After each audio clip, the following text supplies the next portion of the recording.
வணக்கம். இன்றைக்கி நம்ம பார்க்க போகிறது அன்பு. இந்த சொல்லோட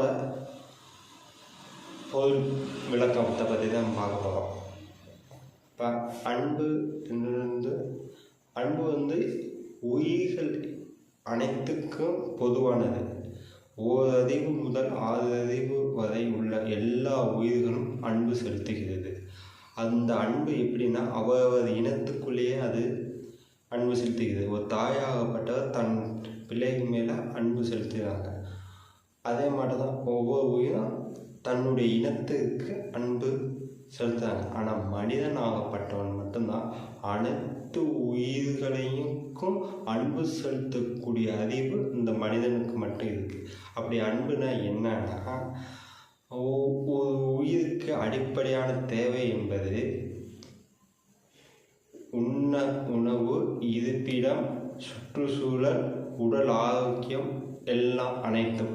இது எப்போ அவனுக்கு தடைப்படுதோ, தன்னால் அதை பெறத்துக்கு முடியாமல் இருக்கோ, அது இல்லாத போது அவன் கஷ்டப்படுகிறானோ, இவன் கஷ்டப்படுவதை மற்ற உயிர் உணர்ந்து அவனுக்கு தன்னுடைய ஆற்றலினால் அந்த உயிருக்கு ஒரு ஜீவகாருண்யம், அந்த உயிரை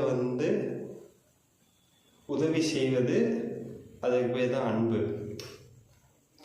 ஒரு உயிர் பசிக்குது, அந்த பசியை நம்ம உணர்ந்து நம்மிடம் இருக்கிற உணவை எடுத்து அந்த உயிர் கொடுத்து அந்த பசியை போக்கி அந்த உயிரையும் நன்னிலைக்கு கொண்டு வர்றது செயலுக்கு பேர் அன்பு. இதே மட்டும் ஒவ்வொரு உயிருக்கும் மற்றவங்க உதவி செய்கிறது, தான் உயிருக்கும் உதவி செஞ்சு வாழ்வதே அன்பு. எங்கெங்கே இந்த அன்பு என்ற வார்த்தை குறிப்பிடப்படுகிறதோ அதுக்கு இது ஒரு பொருள். இது மட்டும் இந்த அன்புக்கு பலவிதமான பல பொருட்கள் உண்டு. அதில் இது ஒரு சிறு பொருள். இந்த பொருளை வச்சு கூட நம்ம அன்பை மென்ஷன் பண்ணலாம். நன்றி.